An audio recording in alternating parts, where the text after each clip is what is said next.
resting with the angels in heaven. The child is also dead and will be buried with her sometime Sunday. Uriah said he could not stand to write now.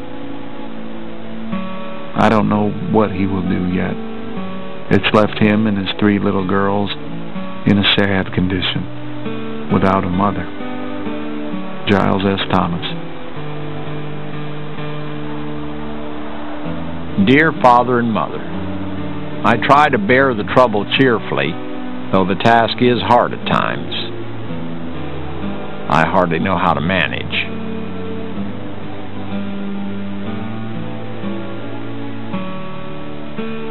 Uriah eventually took the train back east to Minnesota and remarried. But he never gave up his dream. He returned to the plains to start over. Nebraska, then Kansas, then Nebraska again. He spent the last few months of his life being cared for by his daughter Ella. The same girl, now grown, he had once been so anxious to bring out to Nebraska with her mother.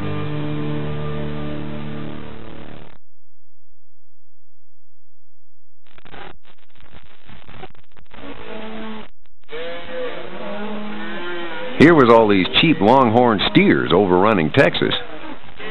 And here was the rest of the country crying out for beef, and no railroads to get them out. So they trailed them out, across hundreds of miles of wild country. Teddy Blue Abbott. From the southernmost tip of Texas, cattle trails pointed north. The Shawnee, the Chisholm, the Western, the Goodnight Loving. They all led to railheads, where the cattle were loaded into freight cars, bound for eastern markets. In less than 2 decades, 6 million steers and cows were herded north. So many, one trail driver said, that in places the dust was knee-deep to the cattle.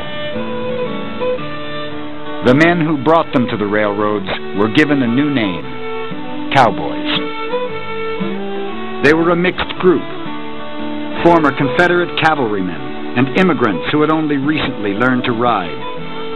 There were Indian cowboys and African Americans, and Mexican vaqueros whose ancestors had introduced cattle to the West centuries earlier. A cowboy, one Westerner observed, is just a plain, bow-legged human who smelled very horsey at times.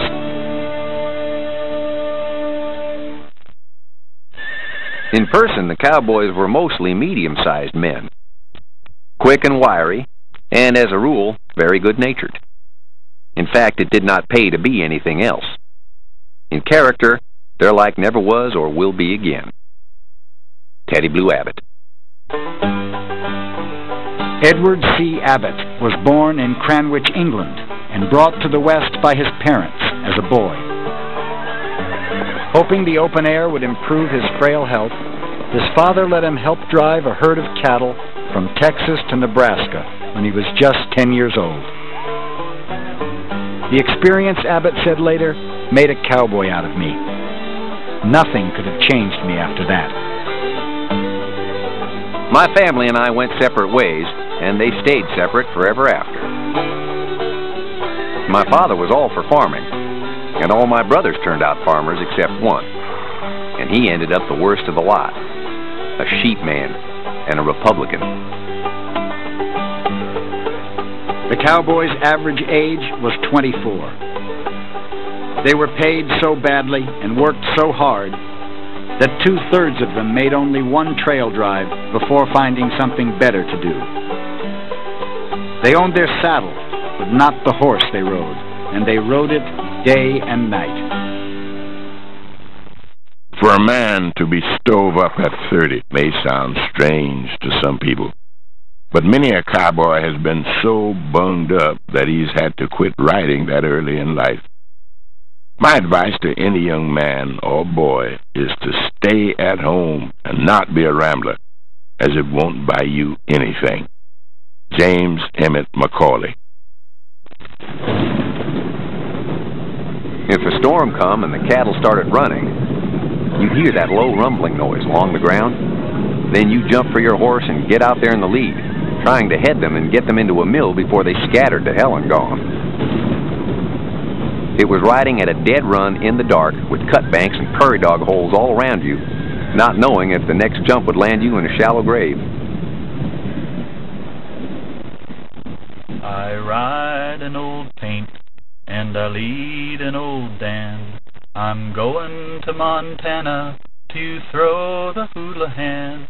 They feed. The singing was supposed to soothe the cattle, and it did.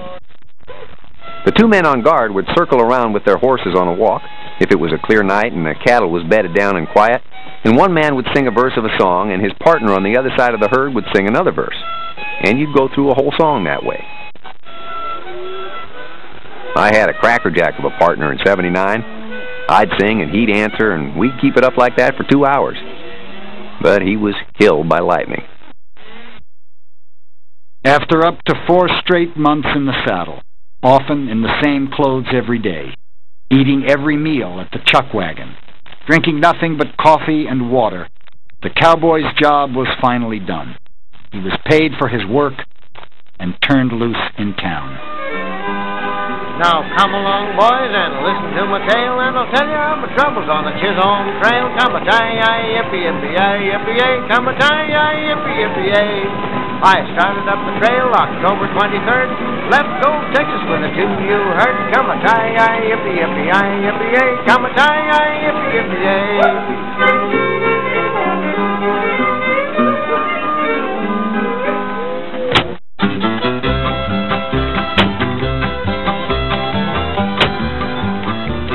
I bought some new clothes and got my picture taken. I had a new white Stetson hat that I paid $10 for, and new pants that cost $12, and a good shirt and fancy boots. Lord, I was proud of those clothes. When my sister saw me, she said, "Take your pants out of your boots and put your coat on. You look like an outlaw." I told her to go to hell, and I never did like her after that. Cowboys were big spenders. But while businesses profited, all the cow towns soon became wilder than their permanent residents liked. Abilene Chronicle. The marshal has posted up printed notices informing all persons that the ordinance against carrying firearms or other weapons in Abilene will be enforced. That's right. There's no bravery in carrying revolvers in a civilized community. Gun control ordinances were common.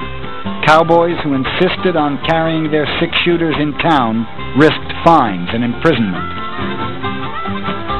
To make sure the laws were obeyed, some cow towns resorted to hiring notorious gunmen, Wyatt Earp, Bat Masterson, and Wild Bill Hickok, to keep the peace.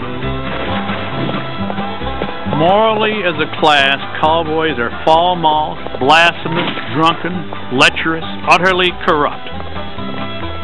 Usually harmless in the plains when sober, they are dreaded in the towns, for then liquor has an ascendancy over them.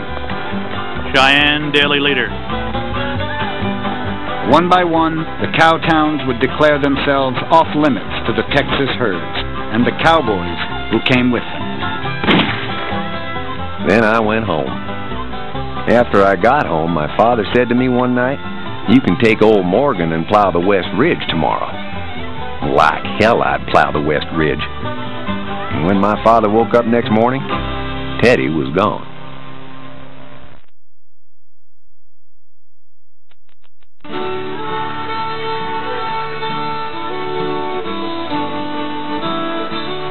I crossed the Laramie Plains.